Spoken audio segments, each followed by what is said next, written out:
Jake, just co-sign the loan. My parents insisted. She's your sister. She needs help. For months later, the first missed payment arrived. Then another. When I saw her Instagram post, cocktail in hand, captioned work hard, play hard, I knew exactly what to do. I just need a cosigner. That's it, Jake. Sarah's voice was sweet, too sweet. The kind of tone she used when she wanted something. I leaned back in my chair, arms crossed. And why exactly do you need me? Sarah huffed. Because my credit isn't great, okay? But this isn't some random impulse buy. I've got a plan. Uh-huh, I muttered. Jake. Mom's voice cut in, sharper than usual. This is an opportunity for your sister. She's trying to build something for herself. By taking out a car loan she can't afford? Dad slammed his coffee mug onto the table. Watch your tone. I clenched my jaw. Here we go. Sarah pressed her hands together like she was holding in a prayer. Listen, I'm gonna start driving for a rideshare service. Full-time. It's good money. I did the research. Did you? I asked, leaning forward. Because I'm pretty sure that research would have told you that a car loan is not a great idea when you're already drowning in credit card debt. Jake, Mom sighed, shaking her head. You're being dramatic. No, I'm being realistic. I shot back. Sarah groaned. Why do you always do this? Every time I try to do something, you act like I'm some clueless fool.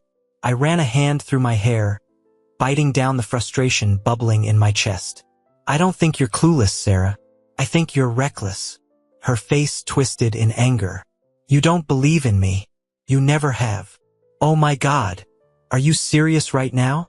I snapped. Sarah, this isn't about belief. It's about math. Do you even know what your monthly payment is going to be?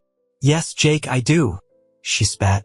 And I'll be making double that every month minimum. I glanced at Mom and Dad, expecting some kind of logic from them. Instead, Mom was giving me that tight-lipped, disapproving look she reserved for when I wasn't falling in line. Dad just folded his arms, waiting for me to give in like I always did. Mom spoke first. Jake, she's your sister. And family helps each other. I laughed bitterly. Family helps each other. Not screws them over when the payments stop coming in. Sarah gasped, offended. You seriously think I'd do that? Yes, I said flatly. Mom's face darkened. Jake. Dad exhaled through his nose, the way he always did before delivering some fatherly wisdom. You've got a good job, a stable income. This is nothing to you, but it means everything to your sister. It's not nothing, I gritted out. You realize if she stops paying, I'm the one they come after, right? It hits my credit score, my paycheck. Oh my God, Sarah groaned, rolling her eyes. You're acting like I'm some degenerate who can't hold down a job. I raised an eyebrow. Well, Sarah grabbed a throw pillow and chucked it at me. Sarah, Mom scolded. She threw her hands in the air. What? He's being a jerk. Dad pinched the bridge of his nose. Enough. Then he looked at me. Jake, this isn't just about Sarah. It's about us as a family. We believe in her. We're asking you to do the same. I exhaled sharply, looking away. I already knew how this would end. I could fight, or I could sign the papers. Sarah nudged the contract toward me, her voice suddenly softer. Please, Jake, just this once. My gut screamed, don't do it. But I reached for the pen anyway. Sarah lasted exactly 4 months. At first, she was buzzing with excitement. Jake, I made $250 in one night. She'd text me. Told you this was a good idea. For a while, she actually put in the work. She'd wake up early, drive until midnight some days, even turn down plans to stay on the road. And I'll admit, I started to think, maybe I was wrong. Maybe she's actually sticking to something for once. Then the excuses started. Ugh, I needed a mental health break. Driving all day is exhausting. Some guy puked in my car, and now I need to get it detailed. That's like my whole day's earnings gone. I was gonna drive this weekend, but Ashley got free tickets to Miami, and I needed this trip, Jake. You don't get it. I got it. I got it when the first late payment notice came in the mail, addressed to me. I got it when the bank called, saying the second payment hadn't gone through either. I really got it when I checked her Instagram and saw a picture of her lounging on a beach with a margarita. The caption reading, "Work hard, play harder, palm tree sparkles." That was the moment I knew. I called her immediately. She didn't pick up. I called again, straight to voicemail. So I sent a text. "Sarah, where's the car payment?" 3 dots appeared, then disappeared. Then finally, "Chill, Jake. I'm handling it." I took a deep breath and replied, "Define handling it." "Nothing. Fine. If she wanted to play games, I'd take it straight to the source." I called Mom. "Jake, how's my favorite son?" She greeted cheerfully. "I'm your only son, Mom. Where's Sarah?" "Oh, she's out with some friends, I think." "Why?" "She missed her last 2 car payments." Silence. Then, a carefully neutral, "Oh." I rubbed my temples. "Oh? That's all you have to say?" "Well, she's been going through a tough time, Jake. You know how stressful this job has been for her. She hasn't had this job for a month, Mom. She quit." "She didn't quit. She just needed a break. It was affecting her mental health." "Did she tell the bank that?" "Because they don't seem to care about her mental health, Mom. They care about the money." Mom sighed. "Jake, you make plenty. Can't you just cover this for a little while? She'll get back on her feet soon." I barked out a laugh. "Wow, I knew this was coming." "Jake." "No, seriously. I should have placed a bet. How long before they ask me to just pay it myself?" "Don't be so dramatic." I gripped the phone tighter. "Dramatic? Mom, I co-signed that loan as a favor. Not so you and Dad could sit back while I pay for Sarah's financial decisions." "Watch your tone." "No. You watch who you're defending right now. Your daughter took out a loan, promised she'd handle it, and now she's spending the payments on overpriced cocktails and weekend trips. She's trying, Jake." "No, she's not." I snapped. "She stopped trying the second she knew she could get away with it. And you're just letting her." Mom sighed again. "Listen, I'll talk to her. Okay? But you have to be patient with her. She's still figuring things out." I clenched my jaw. "She's 27, Mom. When exactly is she supposed to figure it out?" "When I'm bankrupt." "Jake." I was done. "Tell her she has 1 week to fix this." "1. If she doesn't, I'll handle it myself." "What does that mean?" "You'll see." I hung up before she could argue. Sarah wanted to play games? Fine. I was about to end them. Sarah didn't make a single payment. Not in a week. Not in 2. Not in a month. But you know what she did do? Post a new picture on Instagram. Self-care weekend. Tropical drink, son. Sometimes you just gotta treat yourself. 2 hearts. #work hard, play hard. I stared at my screen, my fingers curling into a fist just as an email from the bank popped up. Final notice. Your account is delinquent. Immediate action required. That was it. I was done. I grabbed my phone and dialed her number. She picked up on the 4th ring, her voice dripping with fake sweetness. "Jakey. Hey, what's up?" I clenched my jaw. "Where's the money, Sarah?" A long pause. Then, a dramatic sigh. "Ugh, Jake, really? Why are you ruining my day?" I laughed, short, bitter, and sharp. "Your day? Sarah, the bank just sent me a final notice. Do you even know what that means?" "Oh my God. Chill. I told you, I'm handling it." I ran a hand down my face, trying to stay calm. "Sarah, when are you handling it? Because I just saw your little self-care post, and it looks like you're handling piña coladas, not car payments." "Jesus, Jake. I needed a break. I've been so stressed." "Stressed? You quit your job. What are you even stressed about?" She scoffed. "You don't get it. I've been going through a lot. Okay? Oh yeah? So have I. Like, for example, trying to stop my credit score from tanking because my irresponsible little sister decided she'd rather play rich than actually work." "Wow. Nice, Jake. Really nice. You're such a pain." "No, Sarah. I'm a fool for trusting you." Another pause. Then, her voice turned venomous. Well, guess what? You signed the contract. That means it's your problem now. I gripped my phone so tight my knuckles went white. You're right, Sarah. It is my problem. But I'm about to fix it. What's that supposed to mean? She snapped. I didn't answer. Instead, I hung up. And then I called the bank. The next move. I spent the next hour going through every option with the loan officer. I could try to negotiate a lower monthly payment, except Sarah had already ignored their calls. I could pay it off myself. But screw that. That left one option. Repossession. I checked the contract. As a cosigner, I had every right to reclaim the vehicle if payments weren't made. The only problem? Sarah wasn't going to hand over the keys willingly, which meant I had to get creative. The setup. I knew Sarah's routine, or at least I knew the version she posted online. Every Friday night she went out. That was my opportunity. I called a buddy of mine, Eric, who worked in towing. You serious? He asked when I explained. Dead serious. Eric laughed. Remind me never to piss you off. Send me the location. I'll be there.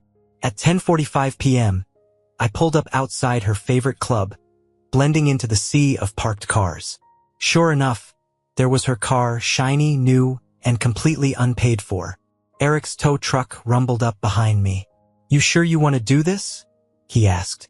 I exhaled. Yeah, let's go. Hooking up the car took less than 5 minutes. Just as we finished, I heard an all-too-familiar voice. What the heck? I turned to see Sarah storming out of the club, heels clicking furiously against the pavement, her face twisted in rage. She wasn't alone. Mom and Dad were with her. Perfect. The explosion. Sarah ran straight for me, shoving my chest.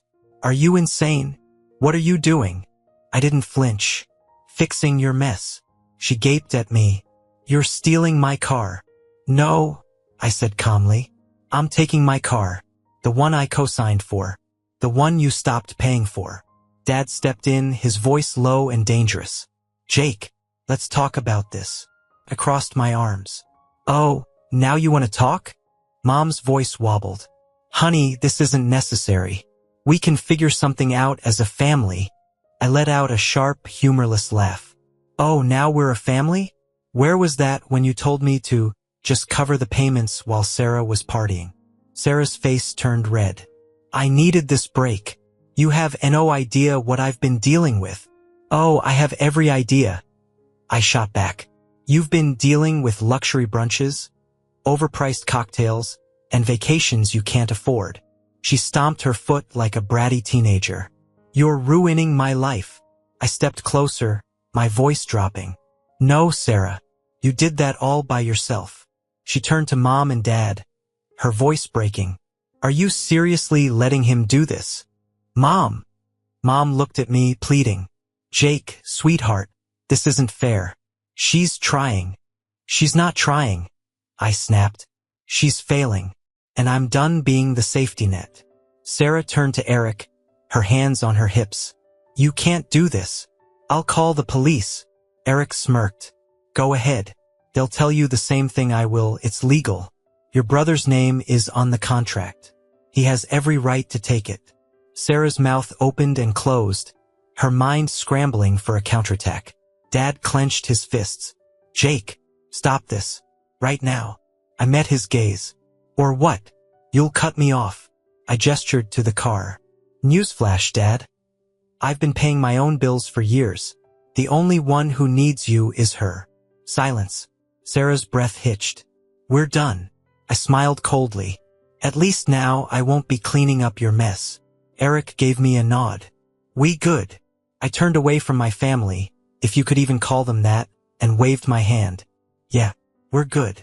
The tow truck pulled away, Sarah's screams fading into the night. I didn't look back.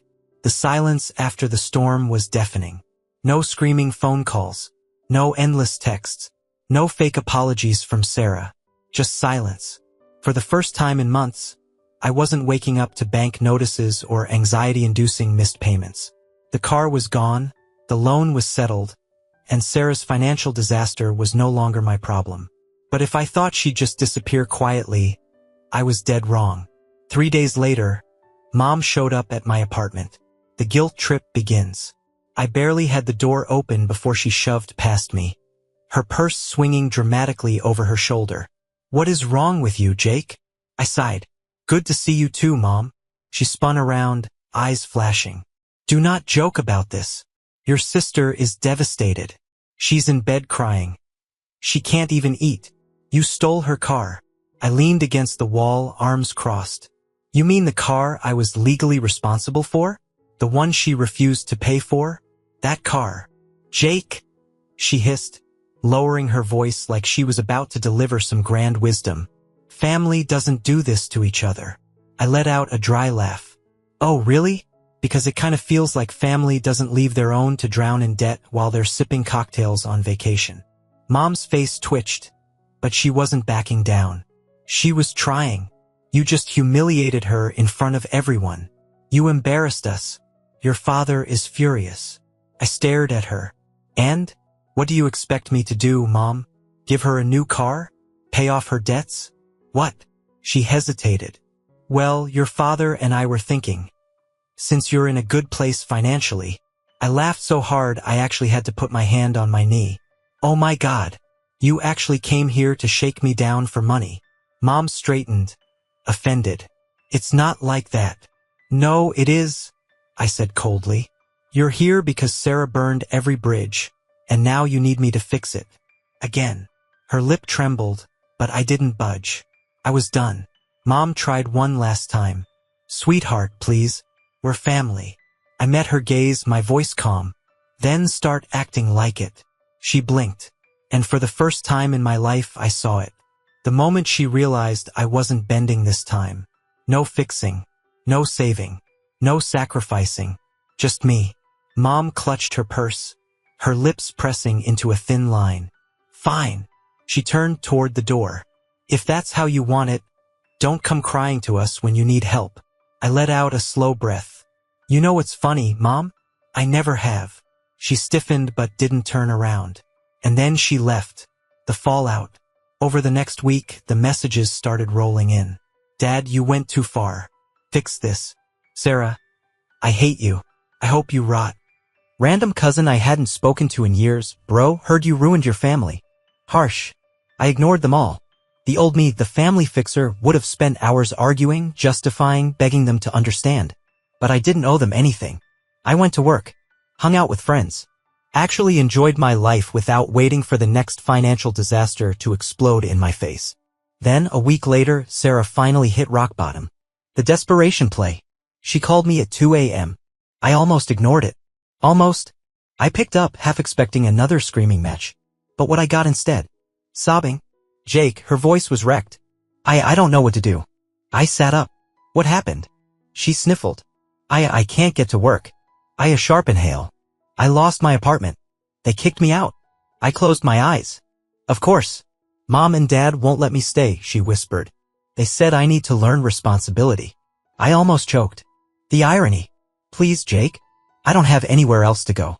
I exhaled slowly. "So let me get this straight. Mom and Dad, who spent months making me the villain, are suddenly all about responsibility now that they'd have to deal with you." Sarah whimpered. "Jake, please. I'll do better. I promise. Just let me crash for a little bit." I let her words hang in the air. She expected me to cave. I always had before. But this time? I thought about all the times I'd saved her, covered for her, dug her out of messes she never learned from. And then I thought about my own future, my peace, my happiness. And I made a choice. "No, Sarah." Silence. Then pure disbelief. "Wait. What?" I said no. My voice was firm, unshaken. She let out a laugh, high and nervous, like she thought I was joking. "Jake, come on. I have nothing right now." I leaned back against my pillows, my voice eerily calm. "Then maybe you should have thought about that before blowing every chance you had." "Jake?"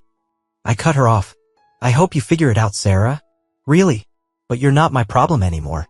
And for the first time in my life, I hung up on her. The shift. The next day, I blocked her number.